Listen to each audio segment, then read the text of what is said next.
in Hackney, where all the hipsters are. So, yeah, welcome back to Sparks.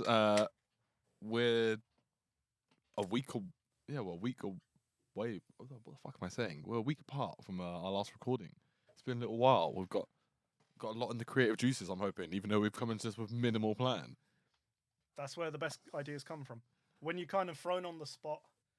It's like when you're Bret Hart and you're in Wembley Stadium in 1992, and Davey Boy Smith comes in coked up off his tits. You just gotta wing it and give him the best match of his career, and that's what we're gonna do today. So actually, before we get into main subjects, we've got a long main subject today. There was something I wanted to ask you about, and it sort of slipped my mind. This is why you take notes, Zachary. Fuck. Oh, no, that was it. Yeah, it was. I think almost weekly now I have like instances where I explain our podcast to people, and people are like, "Oh, you're podcasting? You're doing that? What's your podcast about?"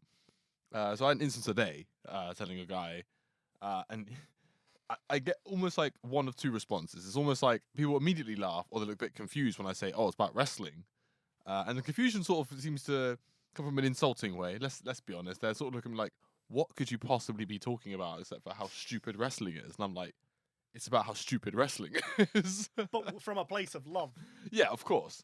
But then what's always funny is as soon as I sort of break that first boundary, I immediately, it's almost like becomes like a therapy session, because it's almost like people then start revealing to me the bits of wrestling they remember and enjoyed, and I'm like, yeah, see, everybody loves wrestling. I'm almost going to start applying this, like the weed smoking rule, that everybody does it, or everyone's tried it. It's like everybody loves wrestling, and everyone not loves it, everyone likes wrestling. Yeah, everyone they have likes a soft spot it for it.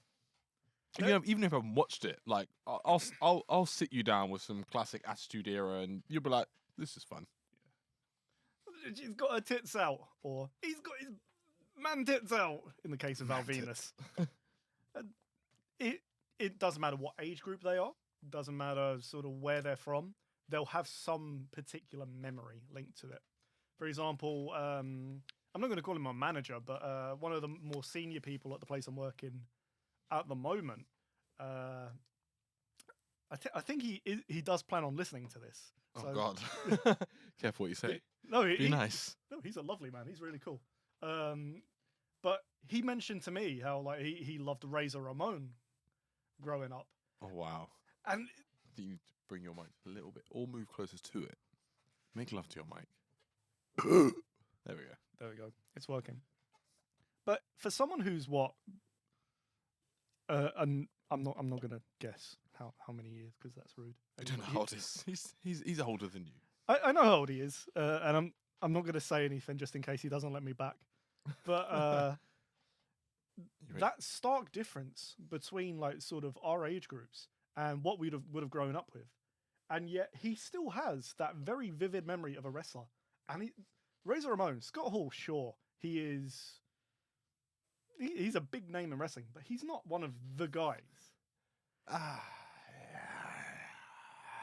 gonna like around with this one. It's it's controversial. I'm not looking for any smoke on this one, because it's up there, like in the same light that I'm brave enough to shit on John Cena, even though I know he's considered one of the greats. Maybe not as far as Cena. I'm not going to start shitting on Cena for the record. Well, we will be today. Don't worry. But it's almost like I'm aware of how almost protected he is, almost in the legacy. He's part of the clique. He's I suppose a major player in the golden era. Yeah. And at the end of the day, he gets his flowers. Rest in peace. Rest in peace, the bad guy. He was such a big deal that they had to bring in a fake person to impersonate him. No, John Cena's not getting that. You know you're doing well. What do you mean? What's Austin Theory? Oh, Austin Theory's just a poor little guy. They need to turn him face, the poor fucker. Fucking Austin Theory. Austin Theory is like, you had that really friendly kid in college, like who was actually like, he was good with women because he was funny. You kind of thought he was gay because he was a little bit campy and silly. Yeah, I know the ones. Everyone liked him. That's Austin Theory. Why is he a bad guy? What's he doing? Why does my chair suck? Because we're in a different studio today. I don't like the studio. Even though they're like supposed to be carbon copies of each other, this one just feels wrong. Doesn't feel right. It's because I'm in Hackney. I almost threw up when you said that. Don't remind me I'm in Hackney. There's no shops around. There's Sainsbury's. Well, it's interesting because like that's almost like the same thing with us, really. Because like my golden age was when you were probably just a little bit too young to really, you know, you probably, I don't know, you said you still watched wrestling when you were young, but yeah, for me, like, you know, I was really probably like keenly paying attention like 2000, 2001, 2.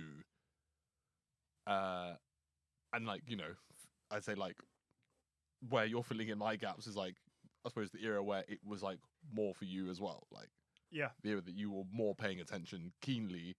And now I don't even know where you stand as like a wrestling fan. Like, do you watch everything still? I watch very little of the weekly programming, if I'm honest. I'll always sort of check the results in the morning and then go through the highlights. But it's just like me with the NBA. Yeah. I'm not sitting through fucking Maxine Dupree versus Valhalla. I'm sorry. I love Maxine Dupree, and Sarah Logan seems like a dodgy cunt. But who's Sarah Logan? Valhalla. Oh. She's the one with the Viking Raiders. I know who they are.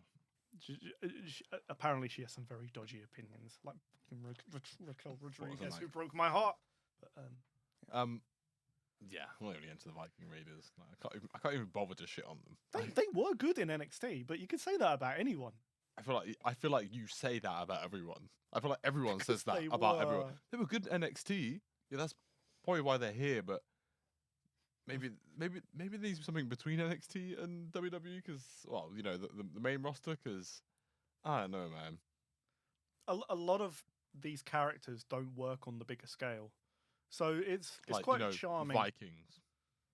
But the Viking Raiders, their thing should have worked because they came out to really loud metal music and they threw up the devil horn and started going, war, war, war. I was like, I want to join in with that. I don't know, man. They feel like a gimmick lost, like out of time. Like, it's almost like this is something I expect from like 90s WWF, not 2023. We've got a ring kitted out to look like a fucking Viking ship. Like, what are we doing? Really? When I saw that, I was like, really? We're doing this? Are you sure about this one? Like, this is on the nose as fuck. That one was a bit upsetting. That's not something I'd show to a friend. Exactly. That was when I was like, yeah, this is some of this shit that I was like, first of all, to go to this length for mid-carders is weird. But they do that now. Yeah. And for these guys of all people, I'm like, this was, again, 1999. Yeah, go for it. Let's have a Viking battle in the middle of the ring. Cool. Well, they did weirder stuff for the Viking Raiders. They had them and the Street Profits fight in like bowling and then axe throwing. And like through the course of it, they became best friends. Speaking of the Street Profits, I think it's time for me to finally just indulge. Because speaking of watching things recently, I have been watching the weekly shows. Not massively. Actually, that's a lie. I haven't watched it. I've watched the Lowdown and whatever the fuck the other one's called. Just makes me want to watch Bottom Line from 2005. It's just the best way to keep up on the Bloodline stuff because I really want to be. I'm in on the Bloodline story. Okay, it's fucking good. Who's winning at SummerSlam? It's a good one. It's good. I've actually been watching a lot about Roman losing, but that's not what I want to get into. We can get into that later, but it's a tough one. I feel like for the series finale, we should have a wager. Yeah, we can start doing some wagers. But I feel like I don't know. I feel like we're past wagering. I think we're already like we're at the point of like pitching where things should go and how and seeing who was closest. How we would have booked after my Money in the Bank performance, predicting Damien and how Judgment Day was going. I was like, I feel like this is on the cards now. This is part of the podcast. You do work for the WWE. You just won't tell me. I wish. Oh, it would be such a power trip. I'd retcon so much shit. Katie Vick didn't happen.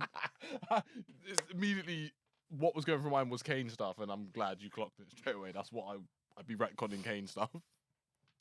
You could do a thing where like in like Doctor Who or something, they'll like jump back in time. We've changed the course of history. That didn't happen. We'll do that for like just until the main event of WrestleMania 17. We could do that. That's a good one. Changing history. But no, what I was going to go on was my and I sent the message to you. I don't know if I've talked about this. No, we haven't talked about this since I messaged you about it. The race war.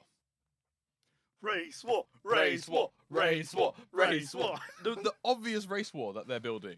Because I'm sorry, but like I'm interested in the idea of it, and it's not because I'm black, but you know, Bobby Lashley and the Street Profits getting together, him getting what He's was buying them suits and shit. What was his fucking old group?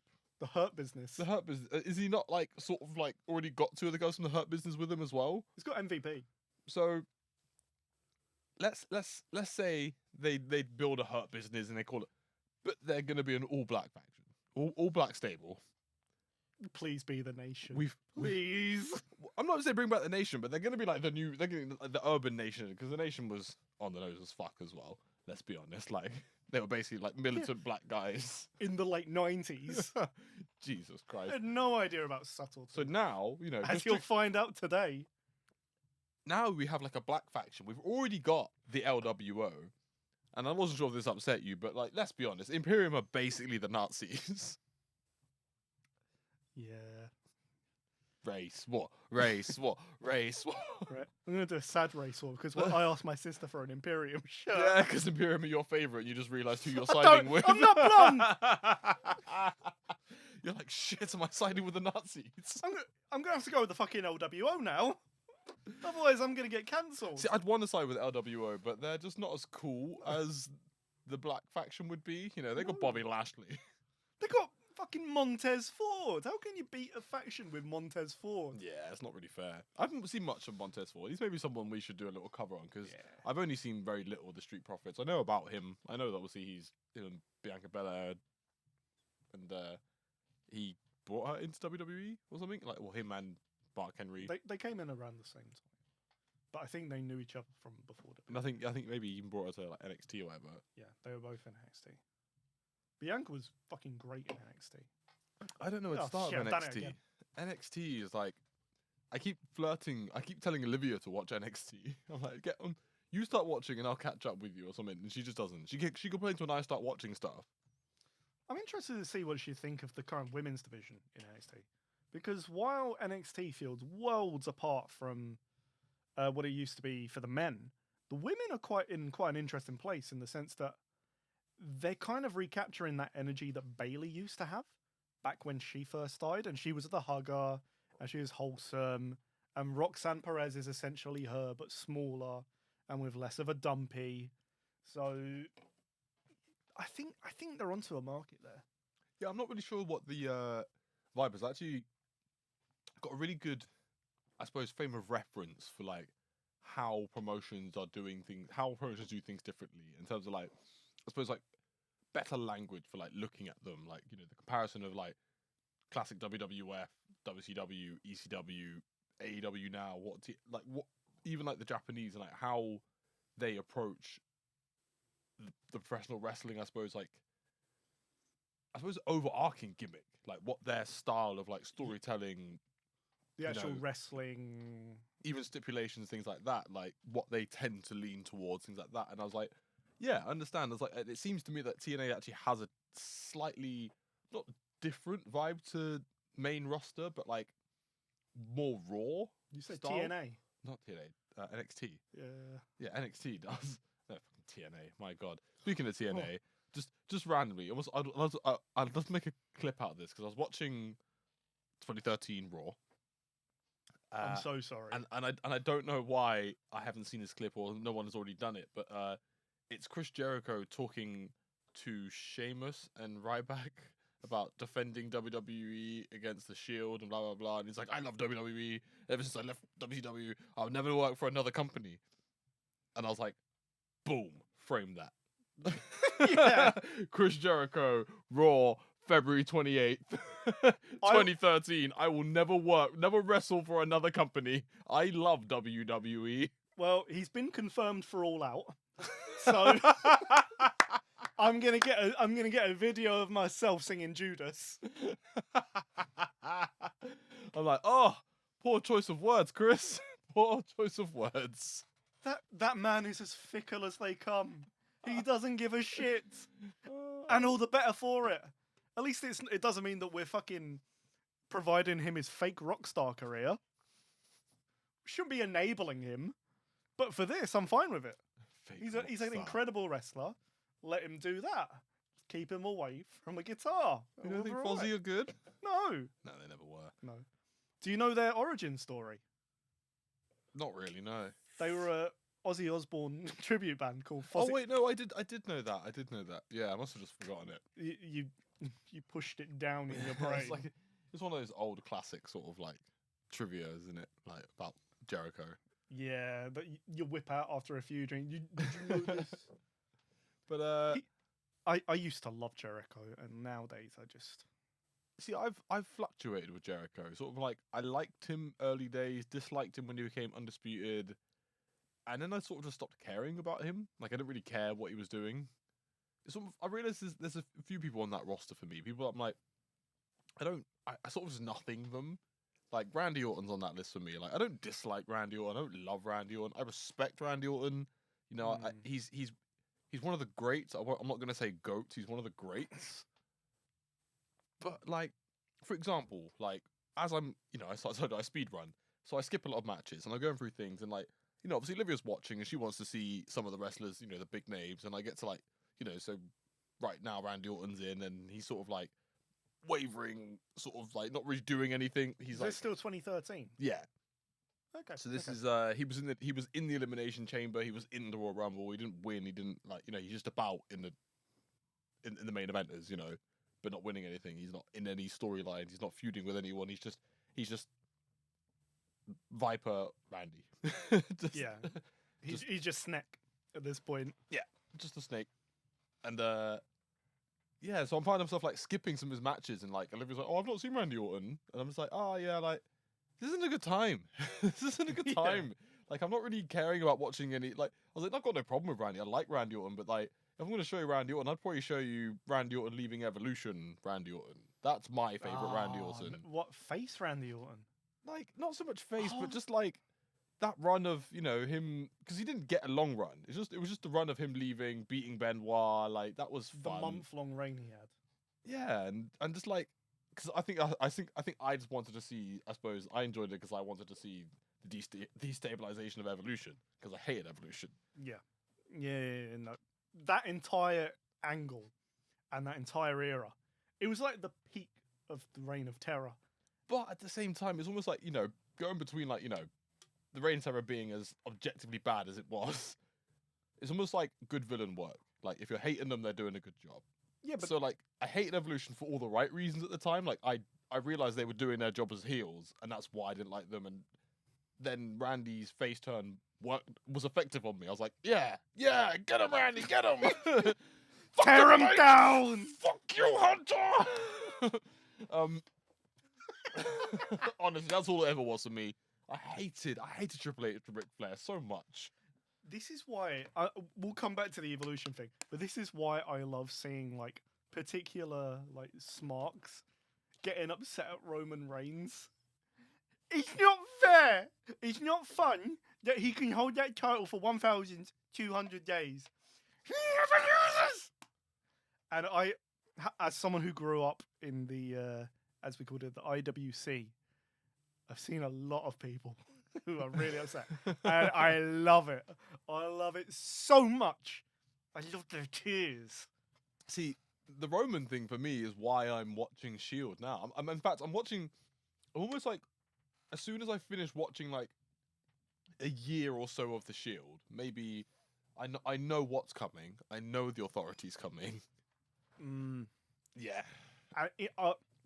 He had his ups and downs, I know. Seth was fucking great. I've watched a million retrospectives that have unfortunately covered. So like I've almost seen my own spoilers accidentally over the last couple of years, but it's almost like so spotty that I'm like I have context, but I don't really have context. So like I know what's coming in regards, like, you know, even what I've just watched now, the fucking Rock Cena 2, like part 2, which is so much worse than the first one. I didn't even watch the first one. I The haven't first watched one's the first one. I didn't even start at that point. I started at You started. SummerSlam. Say you started it twice in a lifetime. Yeah, I started at SummerSlam and I've gone, and I'm now just about to get to WrestleMania. Okay. Yeah, that's in a week. I binge watched 2012 to that point. Yeah, SummerSlam 2012 to the other day I watched Elimination Chamber 2013 in like 4 or 5 days. That's where CM Punk and The Rock had the rematch. Yeah. Yeah. Fuck The Rock. What do you mean, fuck The Rock? He was so shit in 2013. Like, I only hate on it because I know what was coming. For me, I was like, oh, this is bullshit. You knew what you were doing. One night only. Fuck you. Yeah. Fuck. Like I said, I knew the one night only was a lie. I knew that they did it again. I knew exactly, but I didn't see like the inner workings. I didn't see like, okay, so The Rock's come back and said he's going to wrestle someone at Royal Rumble. You dicks. Fucking, that's how you did it? You're like, oh, what happens if John Cena wins the Royal Rumble and then Rock beats CM Punk and then we get, I'm like, you fucking assholes. Like, that's You planned this. And it's like, I feel like your hatred towards The Rock is partly based on how horrible that might have been, because I recognize, like, The Rock just wanted to come back. Yeah. He just wanted to come back. I'm like, we got the perfect thing for you, Rock. You're gonna beat CM Punk. Glory. And then Cena's gonna beat you at Mania. And then we'll do you and Cena again, you see? And it's like, oh. Saying that, the original plan, he was going to have another WrestleMania match. Do you want to know who it was against? It would have been a WrestleMania 30. And it would have changed wrestling forever, not just because of that match, but because of a match that didn't happen. What was that? He was going to face Brock Lesnar. Okay. What, and win or lose? I hope he was going to lose. But that would have been no streak ending. None of that. Yeah, true. But, like, again, I'm sort of like, I've realized I've got like a weird obsession with watching Taker comebacks as well. So I'm sort of like, I'm watching this because I don't know exactly when Taker comes back, but I know I'm like, at this point, we're overdue a Taker comeback. Oh, what, in 2013? Yeah. Oh, you're coming up to you remember I mentioned that really good promo about Paul Bearer dying? Oh no! It's coming up! Why'd you ruin it for me? You should have just said something great's coming. Oh, mate, you're going to see it coming a mile away. No matter what I say. But You're going to love the fact that Paul Bearer died. You are. But that's the thing, that's the great thing about like watching things back as well, because like I said, like almost like knowing the meta. I'm like, I don't know exactly, but I know something's coming. Like I'm like, okay, so how do they work this person's comeback? Like, so for example, I forgot about the 2013 Brock comeback. Yeah, because he came back in 2012 and then Quit and then yeah. came back. Comes back, gets beaten immediately by John Cena. Yeah. Also, Well, not immediately, because he came back and then doesn't do anything for like a month. He comes Yeah. back, F5's Vince, starters you mean to go on. goes away for 2 weeks, comes back, F5's The Miz, goes away. Currently, I haven't seen him since he F5'd The Miz. So far, he's come back in 2 F5s. He's not even said anything. As in, like, he's literally just come out, Thank God. got in someone's face, F5, boom. F5. Like, no words, nothing. And then Paul Heyman like, no, stop now, leave him alone, he's sorry.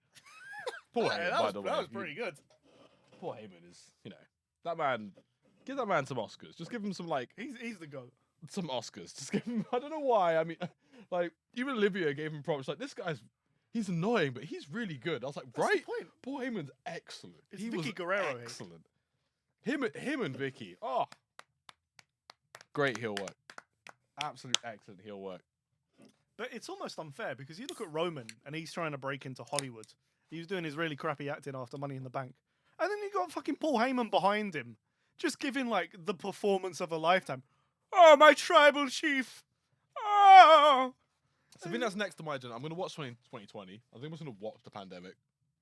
Don't do it. Don't do it. I need to. No. I need to. I think if I'm going to graduate into smarkdom, I need to watch it.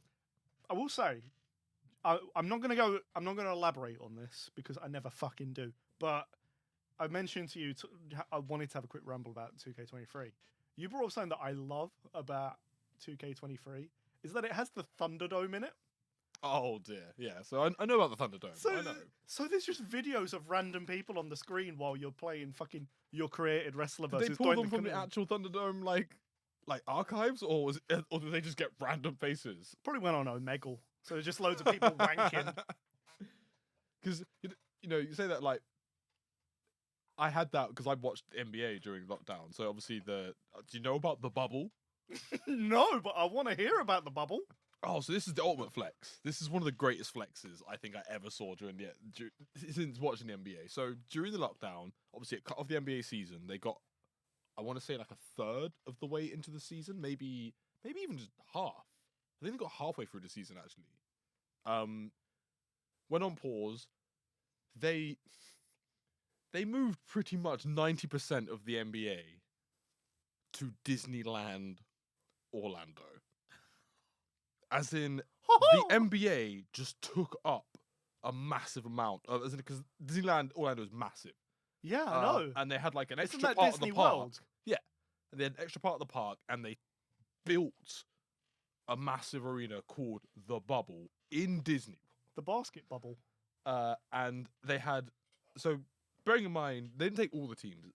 They basically did no, I think they did. They took all the teams, because everyone got to play basically like 10 games so they could figure out the playoffs. So they brought all the teams there. Everyone was there for about a few months, and then they restarted the end of the season essentially. So they were there for like 4 or 5 months.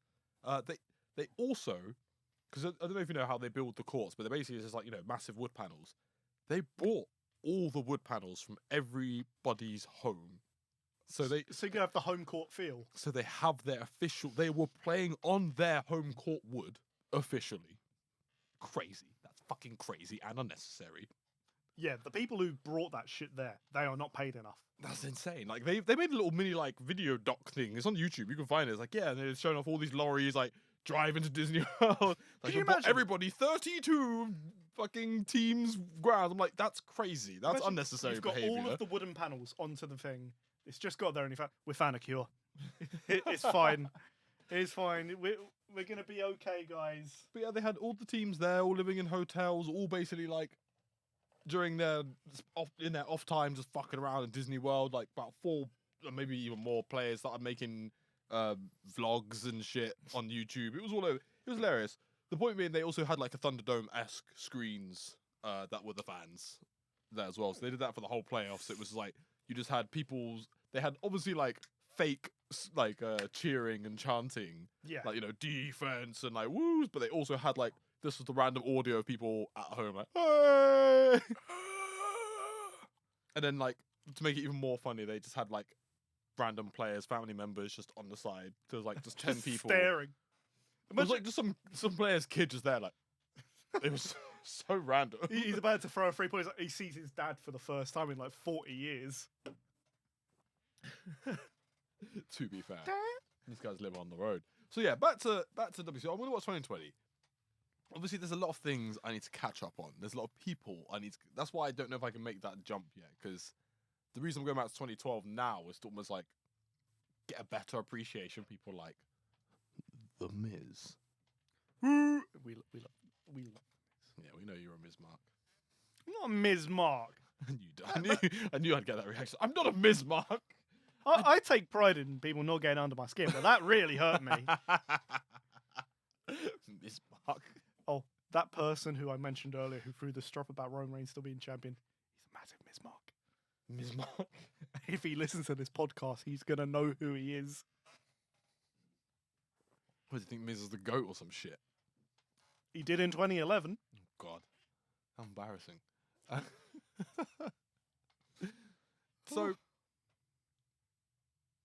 So getting on to what I've missed, the subject of today, I think I requested this one because I'm like, I need to know more. I need to know more. And we've hinted at it before.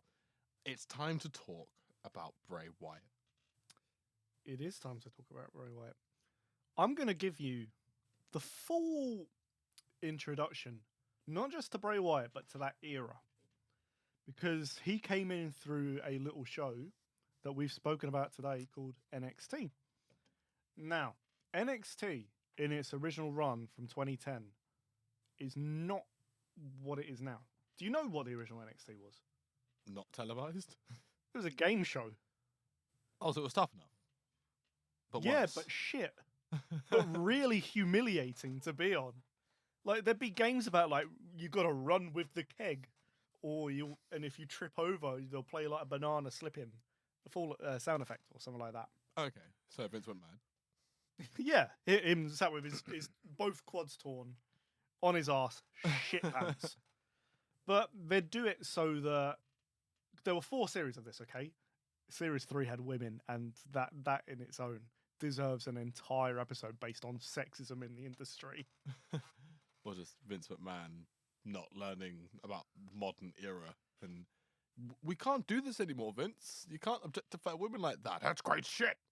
It's such good shit. Well, in fairness, it was 2011, so yes, we could. It was a whole 12 years ago, Zach. Those were the dark ages. How old is Me Too? Not old enough. Not old enough. It's the correct answer. If I was born 50 years earlier, I would have recommended Me Too. I would have stood up for it. So Bray started in NXT. Like he did, but I will be honest. He started in season 2. I'm going to do a quick run through of season 1, just so we can warm the juices. I'm going to get my own visuals up for this. Sure. I'm going to just. What I I'll didn't do bring for my you? tablet today, annoying me. I'm disappointed in myself. If only your laptop was a bit bigger, then you'd be able to see it. The way it worked though is you'd have a rookie, including people like Daniel Bryan, who'd been in the industry for about 13 years. So rookie Daniel Bryan, but they would have a pro who was their quote unquote mentor. Okay. So, for example, we had rookie Wade Barrett. Do you want to have a guess at who his mentor was? William Regal. No, but he was someone else's mentor. Oh, I just thought, racism. The English connection, yeah. I don't know. I'm afraid I've got some bad. Someone. He'd been dead for like 7 years, man. No, Crash Holly. Hardcore Holly. Oh, Christ, no. That man's not a professional. Fucking hell. What do you mean? He had the audacity to break Brock Lesnar's neck. No, Brock Lesnar broke his neck. Did he? Oh, yeah, no, sorry, yeah. It was the other. He got revenge for it. That was it. Yeah, by losing at Royal Rumble. Yeah, he got to pin him. He got to pin him once. Yeah. Okay. In fairness, yeah. Hardcore Holly pinning him, that's a big thing that never should be spoken about again. Stupid fucking cunt, Bob Holly. But yeah, it was Chris Jericho. Oh. Odd. Yeah. And spoilers, Wade Barrett won this season. I think I know that. Yeah, I thought I knew that. Because he's like the only one other than Daniel Bryan who had a career. Yeah, exactly. Next up, Daniel Bryan. I came up through NXT. I did. I was sensing the winds of change. I don't know why he's Cockney, but I quite like it. Daniel Bryan, do you know who his was? No idea. It was The Miz. The Miz? Yeah. What year was this? 2010. So before he'd even won the belt. Sucks to be Daniel Bryan. You could say that in 2018 as well, because he lost to The Miz in 2018, right after coming back. You got Darren Young. Do you know Darren Young? No. Yeah, he was shit. Did you go by any other names? No. He might have an indie name, but I don't care about him, so I'm not going to look it up. So I've just found Bray Wyatt. Bray Wyatt. He looks odd. I'm really shocked to find out that Bray Wyatt's only 36. Yeah, he looks about 45. His girlfriend's 29, so... You know way too much. You know the age of his girlfriend. Did you Google that earlier? Did you find that out on Wikipedia? Or have you always known this, Stephen? I know her bra size. That's crazy. I turned into Mankind for a second. Where's Uncle Paul? Do you know Bray's bra size? Because the picture I'm looking at now, he needs one. Fucking hell. But Bray was so much better. No, we're going to say better. Better. Come on. Pronounce your T's. Don't give the Americans any more fuel. Better. Ooh, go blimey. School shootings and whatnot. Tuesday. There was Skip Sheffield. Do you know who that is? No. Feed me more. Feed me more. what the fuck happened to Ryback, man? That's sort of like one of the things I'm trying to find out now. I'm like watching this. I'm like, what the fuck happened to Ryback? He's unemployable because he's the most cringy man on the planet. Is it because he jerks his arm like a weirdo? When he stands in the corner, go. I'm like, what's he doing? If this is what I'm thinking of, he has a really great match at WrestleMania. Really great. Let me know when you've seen it. Let me know when. Probably watch WrestleMania later. At this point, depending what time we get home.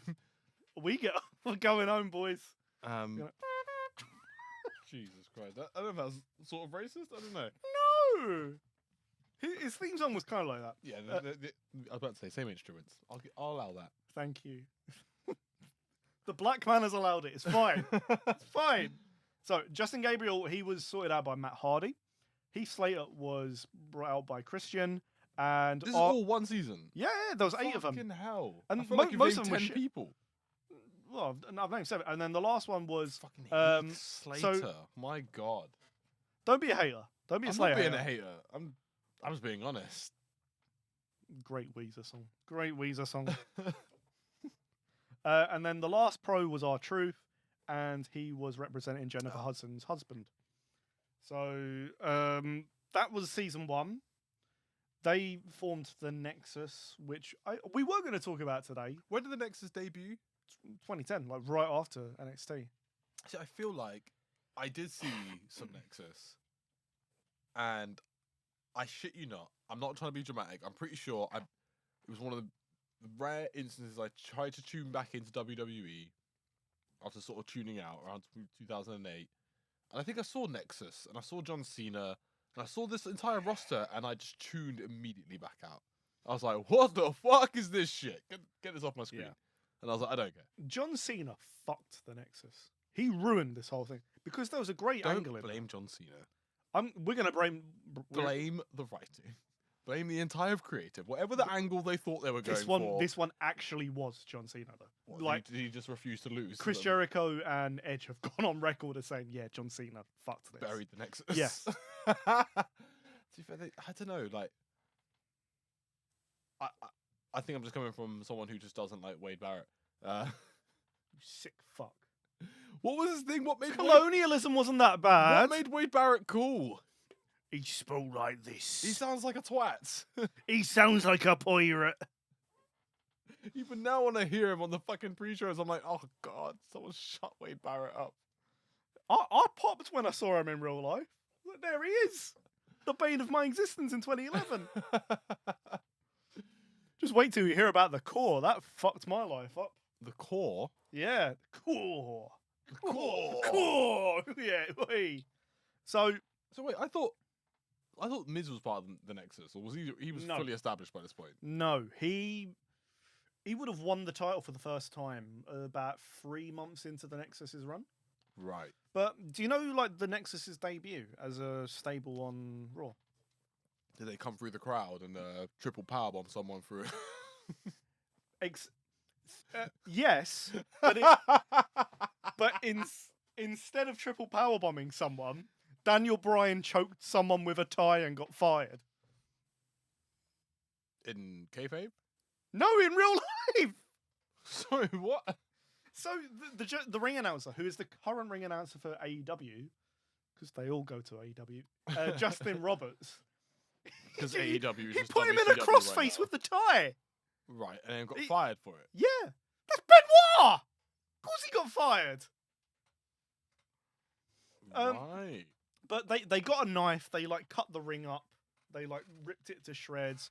In fairness, no one saw it coming. It was fucking cool. It was one of those moments that you saw live and you're like, they have tapped into something here. Because they were the underdogs. No one really cared who they were. But everyone knew who Daniel Bryan and Wade Barrett were. Wade Barrett was the guy who won NXT. Daniel Bryan was the only good wrestler. So it worked out. Next few weeks, you got a few invasions. They attacked Bret Hart because he was the general manager of Raw. So NXT invasions have become a thing at this point. The first established, the first canon event of NXT invasions. Yeah. It became like canon at that point. They feuded with Cena, And then they proceeded to have a 5-on-5 with Team Cena at WrestleMania. Yeah, I've seen a few retros on this one.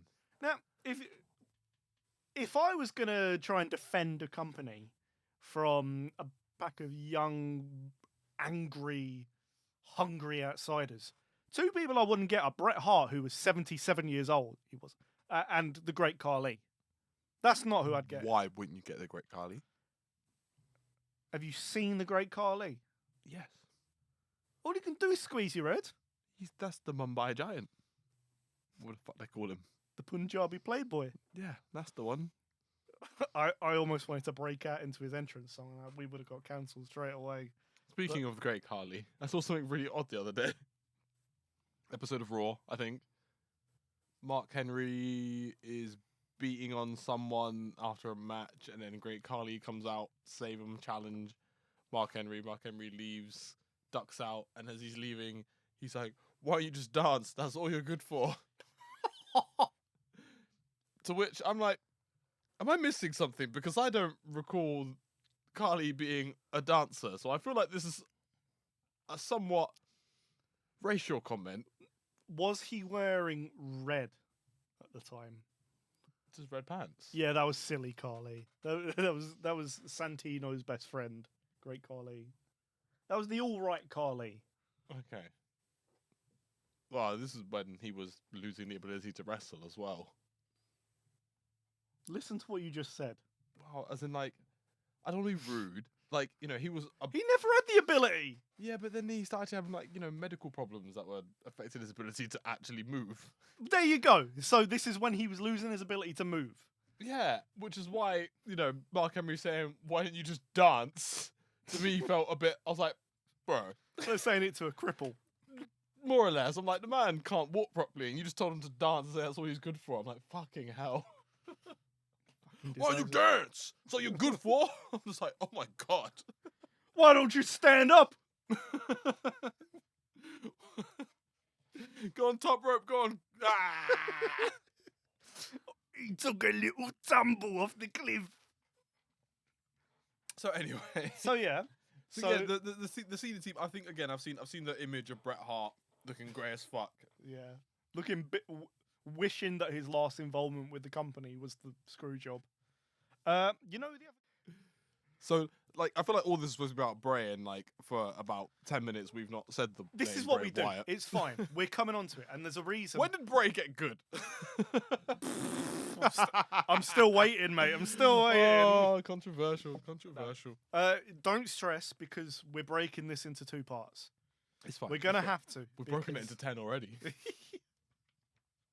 I actually mentioned in my notes, potentially leave it here at a particular point.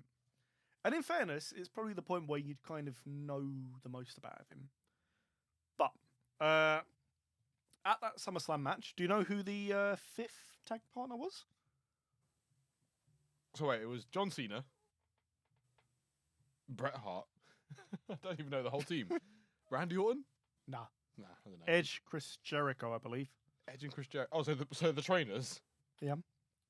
And Daniel Bryan. They Yeah. brought him back. And he comes out swinging the necktie, lassoing people. No, he didn't strangle anyone. But he did pretty well. Is this just I'm trying not to tangent. When was the Yes movement?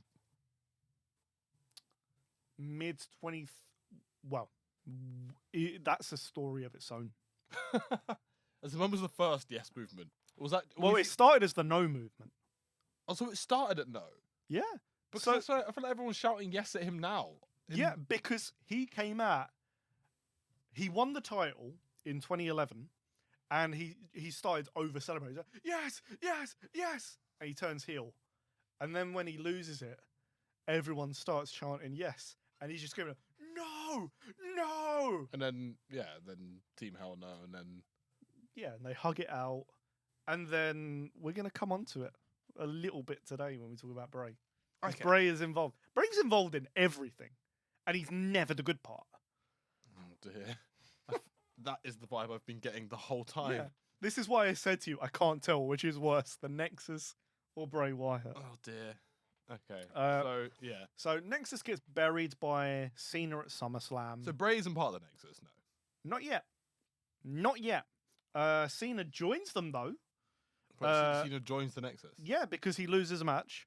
Well, no, he forfeits and he has to join the Nexus because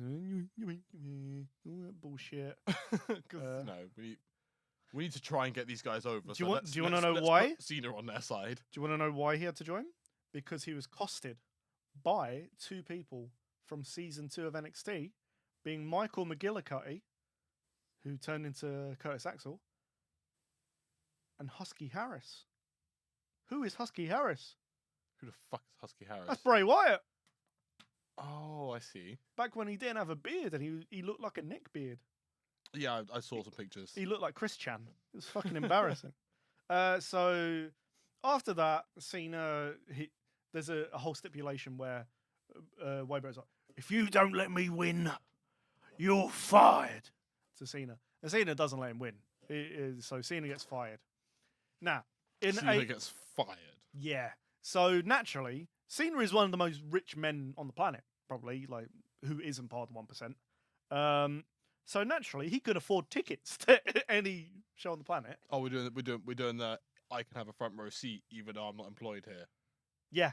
Yeah. Even though I'm not employed here. Yeah. So naturally, he jumped the barricade and attacked them. Everything. The That's classic. assault. That is brutalizing people for no reason. However, I could have used this for such good shit. Do you know the angle they were going to go with for that? Arresting Cena and have him go like fucking convict Cena. No. You can't see him. I haven't started yet, and I'm still upset that The I haven't police gone with can't this. see him, so they can't arrest him. No one can You, have an empty seat and have John Cena there, but he's not there. so you have like the little name card there, and like people are Like- just like, And everyone, John Cena is in attendance, and then to see like, da, da, da, da, and everyone's like, what? there's no one there. Are we lost? I'm not even trying to be funny. I'm saying that like that'd be something lame that WWE would do. And I fully agree because what they were going to do was worse. So bad that I'm upset that I didn't put this in such good shit. This would have made a great series finale. It is 3-2-1, by the way, so you need to win tonight. I need to win. They were going to have him appear in a mask on Superstars as a luchador called Juan Cena. Okay. You can kind of imagine why they didn't do that. Because it's stupid. Yeah, but they do a lot of stupid. Yeah. But this is but, like, racist and stupid. I wouldn't have called that racist. I would have said that's just stupid.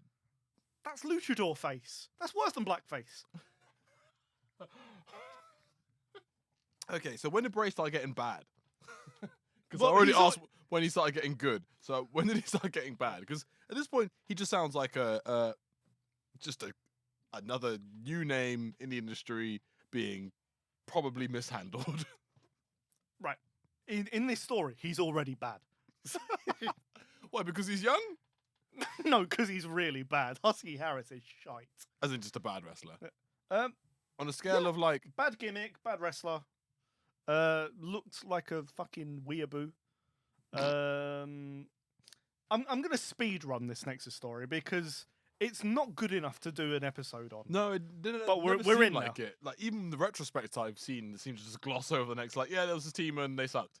John Cena's crushed them. Yeah, but the thing is that I've written like on this thing. I wrote 2 pages of notes, On the Nexus. so it's like I'm not wasting this. Sounds like you spent most of it just describing who was in the Nexus. Yeah, And that's pretty much the only thing to tell you about the and Nexus. we got content out of it. Don't complain. Okay, so when did Bray become Bray?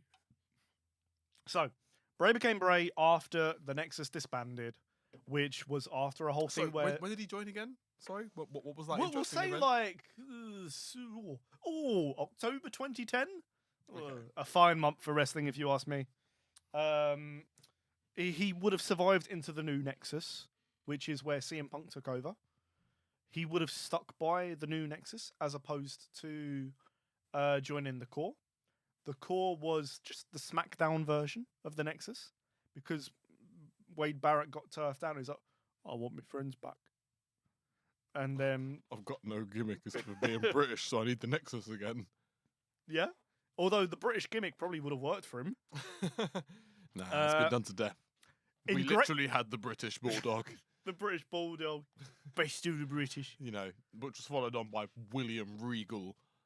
You can't really, yeah. You can't. You know, You can't top William Regal. You do sound English as fuck. Wade Barrett. Wade Barrett. The Barrett Barrage. But other than that, yeah, being English is not a gimmick. I mean, I will point out that when I was walking to the station today, I had a thought, which is dangerous, but that was such a double entendre. The thought was dangerous, and you thinking is dangerous.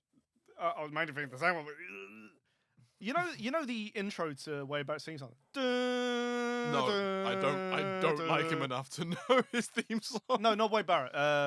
Willie Regal. Oh, of course, yeah. Is that not what fucking people from His original? They fucked it up. Do you not remember the latter half of his career?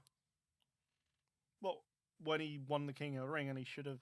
And then they just started playing that bullshit theme, and I was like, nah, this is not a wrestling theme introduction. I'm sorry, like, go back to the original, the one that sounded a bit weird and intimidating. That one, yeah, that one. It's not intimidating. That's goofy. They should have done Real Man's Man. No, but that Real Man's Man. What a fucking tune! He's a man. Do you know what? I think I've sung that to my girlfriend with no context. I do this with all sorts of music. Sometimes wrestling themes, sometimes just random songs from my youth. Can we get a playlist of the songs you sing? Because we'll have Sexy Boy. No. We'll have Real Man's Man. It will be horrendous. That's why we want it. Sometimes Give the people I what can't they even want. list them. Sometimes, you know when your brain's just on, like, your brain literally does music on shuffle. And I'm talking like, not when you're thinking of music. You'll just be sat and then boom, random song from nowhere just comes to your mind. Like, oh yeah, that song.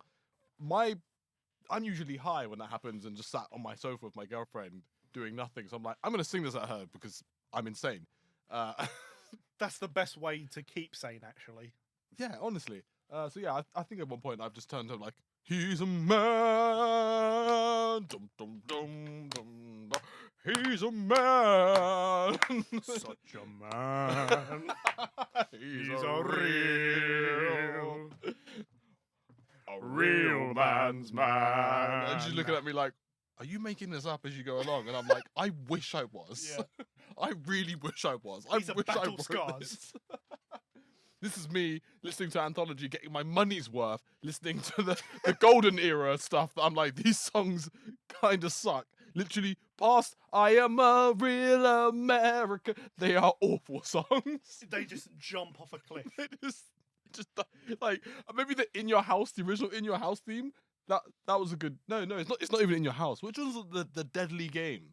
It's a deadly game. I don't know what the fuck. It's an old PPV. I don't know what the fuck it was, but it had that song. It was weirdly good. It was sort of like funky. This guy's like, roll the dice, play your cards. I don't know. Like fully loaded. It's like deep in my memory. Because I'd never even seen the event, but I just remember that song being on the first disc, which was like the old shit. When you're young and you have no concept of what good music is, those things stick with you because they don't have to be good at all. So they just leave this weird impression on you because they have like the most over-the-top characteristics of any fucking song and any genre. So it just stays in your brain. I'm going to find out the answer because I just can't help myself. I think we should go into WWE Anthology, and we should try and make a sex playlist. I think it needs to be done.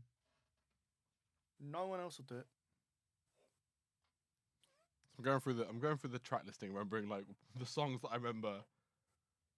Yeah, the WWF signature theme, Real American, classic. Absolute banger. Like, considering I don't even like Hulk Hogan, you got to give it to him. Real American's a fucking song. We hate Americans. We hate Hulk Hogan. I do think It's Always Sunny has made me like it more because they use it. Yeah. Their usage of it is fucking amazing. The slow arms raise. I am a real American. I told you this shit wasn't fake. I did forget Bret Hart. Bret Hart's theme is like, I feel like I hate his theme song. it's good for like its era. Now it'd be awful. Like as part of the. But all of them had that kind of thing where it's like This you was can the imagine original. Jim Johnson. You can imagine Jim Johnson lifting the.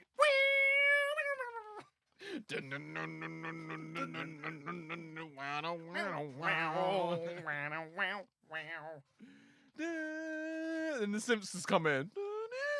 Yeah, He's got the shades on. He's in his mum's basement. Just.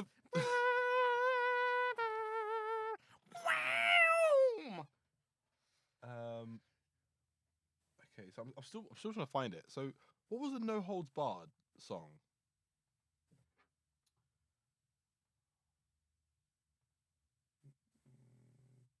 I'm just gonna look up the WWE Anthology soundtrack. I'm already looking at it. Oh. I've got the whole track list. Me? I still can't find it. Oh my god! You start the fire. The Bret Hart tribute. It's a meme song, but it was used at like every memorial and every Hall of Fame. So leave the memories alone. No. Maybe it's just like buried away as well. Oh, you should. You absolutely should. But it's like the most, what's that song? I will remember you. It's the wrestling version of that. And you could put it over like any war memorial or any like tribute to a fallen lover. I'm gonna move on from the wrestling theme thing because I want to do an episode on wrestling things. Where we're Yeah. gonna I'll find a way for us to actually listen through the roadcast. I'm pretty sure I already know how, but I think that episode needs to start with us making our own entrances well, to a song of our choosing. because I haven't actually got to part it's shameful because it's like probably the 7th episode we recorded, but I've actually got around to fully starting the edits for this. But like I've back in my mind the whole time is like what's our little like jingle gonna be? Like not jingle, but I'm a producer. I should probably write something, and I'm like, thing is, I need to get my hands on a decent guitar because I want to. It's got to be metally. Like it can't not be metally. I had this exact thought recently, and I'm very proud of the fact that we've combined on this. I've got to write something. I did look up an 8-bit version of "I Got It All." See, I was thinking of like trying to do like a blend. I was like, let's find 3 themes we like, and I'll try and like basically compose something that's like a mixture of the 3. It's obviously got to have something Shawn Michaels-esque, even if it's just a dun dun dun dun like for the opening. I mean, in fairness, you look at what the Attitude Era podcast has done for their new one. They got a cover of "Lonely Train" from SmackDown vs. Raw. Oh man, have you checked out Wrestle with Andy yet? Yeah. Wrestle with Andy just literally puts like covers of or like sort of cover reprises of people's themes when he's talking about them, and he's got some really good ones. Like he's found a really good one that's like a cover. I don't know if he's made it or whatever, but like of like the the Too Cool theme that but it's like a heavy cover of. It's like a dun dun dun dun dun dun. Dun, dun, dun, dun. I'm like, yo, this is fucking like, no, it doesn't have the vocals. It's just a theme, but You're trying to listen to him talking it works. about Scotty. It works so well. I'm like, yo, I want this tune. I really like it. I want it as my ringtone. But yeah, I will compose a sick piece of music for Smart. I mean, once we get these out, I'd love to hear people's opinions on what they want. We could even just get like a vote going and like a combination of 3 that everyone loves. Or maybe I just scrap music and just put loads of sound effects, just like slam together like sounds of wrestling, like just the Stone Cold Steve Austin smash, the sound of someone getting pinned. I don't know, the feed. Vince McMahon, what a maneuver! Like more like the Botchamania without any music. So it's 5 stars. minus 5 stars. Oh, we should watch that match sometime. I'm not going to tell you what it is because we got to get back to the important thing, which is Mason Ryan joined the new Nexus after this.